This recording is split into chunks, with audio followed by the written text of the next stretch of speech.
দেশের কোনো, আমার মনে হয় দেশে কোনো সরকার প্রধান নাই। যদি থাকতো বা জনগণের রায় যদি সরকার হইতো তাইলে তাদের জনগণের প্রতি একটা দায়বদ্ধতা থাকতো। কিন্তু আমরা কি দেখলাম, জনগণের প্রতি দায়বদ্ধতা তো দূরের কথা, তারা জনগণকে নিয়ে তুচ্ছ তাচ্ছিল্য করে কথা বলে। আমরা দেখেছি গত 17 বছরে এই দেশের নিরীহ জনগণকে সেই কসাই খ্যাত যে মোদী সরকারের সেই বিএসএফ বাহিনী এই গত 17 বছরে আমাদের 1000 এদেশের নিরীহ জনগণকে হত্যা করেছে। আমরা একটা হত্যারও বিচার পাই নাই। কেন বিচার পাব? কারণ এখানে তো আমাদের সাথে তাদের সম্পর্ক স্বামী স্ত্রীর সম্পর্ক। স্বামী যদি স্ত্রীকে মারে তাইলে তো স্ত্রী কিছু বলার থাকে না। এই কারণেই আমাদের এই দেশের জনগণকে এই ভারতীয় বিএসএফ নির্লজ্জভাবে হত্যা করে। তাই আমি এদেশের সাধারণ জনগণের পক্ষ থেকে বলতে চাই, ভারতীয় সীমান্ত বাহিনী যতদিন পর্যন্ত আমাদের এই সীমান্ত হত্যা বন্ধ না করবে, যতদিন পর্যন্ত আমাদের প্রাপ্ত হিস্সা, পানির হিস্সা যতদিন আমরা না পাবো, আমরা যে দেশের জনগণ বয়কট ইন্ডিয়ার পণ্য বয়কট করতে যাচ্ছে, সেটা তো ততদিন পর্যন্ত সেই বলবৎ থাকবে। আমরা কয়েকদিন আগে দেখলাম যে শ্রীলঙ্কা ইন্ডিয়ান পণ্য বয়কটের ব্যাপারে তারা আন্দোলন করছে, কিন্তু শ্রীলঙ্কার সরকারের কোনো মাথা ব্যথা নাই। কিন্তু আজকে বাংলাদেশে যখন বয়কটের ডাক দেওয়া হয়েছে, আমাদের প্রধানমন্ত্রী জ্বালা ধরেছে। তিনি বলেছেন যারা ইন্ডিয়ান পণ্য বয়কট করে তাদের বউর শাড়ি পরায়া দিতে বা শাড়িগুলো বর্জন করতে।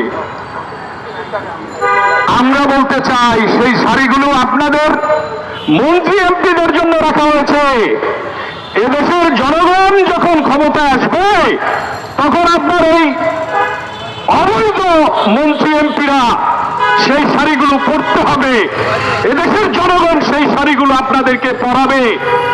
সেই সময় পর্যন্ত আমরা সেই শাড়িগুলো জমা রাখব। আমি সর্বশেষ বলতে চাই, এই ঢাকা বিভাগে প্রায় 600টি নদী আছে। সবগুলো নদী প্রায় মৃত্যুর পথে। সর্বশেষ আমরা দেখলাম যে পদ্মা নদীতে যেখানে দিনের বেলা বা অথবা রাতের বেলা নৌকা স্পিডবোট কোথাও যেতে হলে হৃদয় কম্পন সৃষ্টি হতো, এখন সেই পদ্মা নদীতে মানুষ হেঁটে পারাপার হচ্ছে। এটা এই পরিবেশের জন্য কত দুর্যোগের বিষয়, সেটা পরিবেশবিদ বা এদেশের জনগণ ছাড়া যারা অথর্ব নির্বোধ তারা বুঝতে পারবে না। সবার সেই শুভবুদ্ধের উদয় হোক। আমরা ভারতের কোন জনগণের বিপক্ষে নই।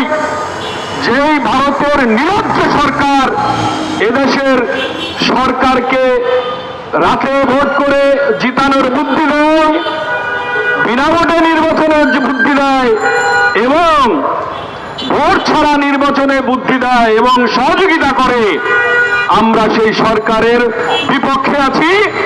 যতদিন পর্যন্ত জনগণের স্বার্থে গণতন্ত্র উদ্ধার না হবে, গণমাধ্যমের স্বাধীনতা না আসবে, মানবিকতা না আসবে, আমাদের আন্দোলন চলবে। পাশাপাশি আমি বাংলাদেশ কল্যাণ পার্টির পক্ষ থেকে বলতে চাই, আজকে ডানপন্থী হোক আর বামপন্থী হোক, যে পন্থী হোক, যারা দেশের স্বার্থে কথা বলবে, জনগণের স্বার্থে কথা বলবে, আমরা তাদের সাথে আছি, আমরা তাদের পক্ষে আছি, তাদের পক্ষে কথা বলবো এই আশা রেখে আজকের এই প্রোগ্রামে আমাকে আহ্বান জানানোর জন্য শামসুদ্দিন ভাইকে আবারও ধন্যবাদ জানিয়ে আমার কথা শেষ করলাম। আল্লাহ হাফেজ। বাংলাদেশ জিন্দাবাদ।